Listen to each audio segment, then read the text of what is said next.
28 ঘন্টা battery backup with Qualcomm aptX. Yes, this is Edifier X3 plus earbuds TWS and এর মধ্যে বেশ কিছু ইন্টারেস্টিং ফিচার্স রয়েছে। এর মধ্যে রয়েছে IPX55 ওয়াটার রেজিস্ট্যান্টের সাপোর্ট, এছাড়া রয়েছে গেম মোড এবং যেটা বললাম অনেক বেশি ব্যাটারি ব্যাকআপ। চলুন আজকের ভিডিওতে এটাকে আমরা আনবক্সিং করি এবং দেখি এর আসলে বক্স কন্টেন্টে কি কি থাকে।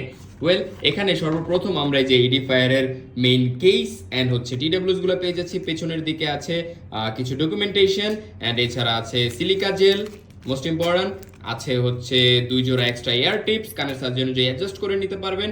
এছাড়া রয়েছে একটা টাইপ সি কেবল যার মাধ্যমে চার্জ করতে পারবেন।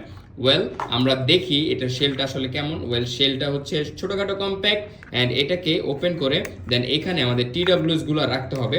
অ্যান্ড TWS গুলোর মধ্যে হচ্ছে এডিফায়ারের যে X সিরিজের লোগোটা আছে সেই লোগোটা দেয়া আছে অ্যান্ড এটা এভাবে হচ্ছে মেইন TWS অ্যান্ড এটার উপরে এডিফায়ারের একটা ব্র্যান্ডিং রয়েছে। পেছনের দিকে রয়েছে টাইপ সি পোর্ট যার মাধ্যমে চার্জ করতে পারবেন। এর এক একটা বার্ড হচ্ছে আপনার 8 ঘন্টা পর্যন্ত ব্যাটারি ব্যাকআপ দিবে এবং কেস থেকে আরো 20 ঘন্টা আপনারা পেয়ে যাবেন। যারা একবার কোয়ালকম অ্যাপটেক্স ইউজ করছেন তারা জানেন যে কোয়ালকম অ্যাপটেক্সের কারণে সাউন্ড কোয়ালিটি কত বেশি ইনহ্যান্সড হয়। এই কোডেকগুলো কিন্তু চমৎকার অ্যান্ড এছাড়া IPX55 ওয়াটার রেজিস্ট্যান্টের সাপোর্ট থাকায় আপনারা চাইলে হালকা পানির ঝাপসা এটার কিছুই হবে না। আপনি যদি ঘেমে যান তাহলেও সমস্যা হবে না, আপনারা এক্সারসাইজ করতে করতে এটাকে ইউজ করতে পারবেন। এর মধ্যে এক্সট্রা বেস বুস্টের একটা অপশন রয়েছে, চাইলে আপনারা সেটা অন করতে পারেন এবং যারা বেস লাভার তাদের জন্য এটা একটা কনভেনিয়েন্ট চয়েস হতে পারে।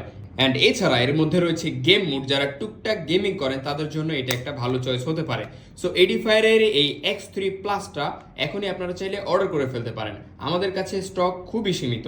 Thank you so much.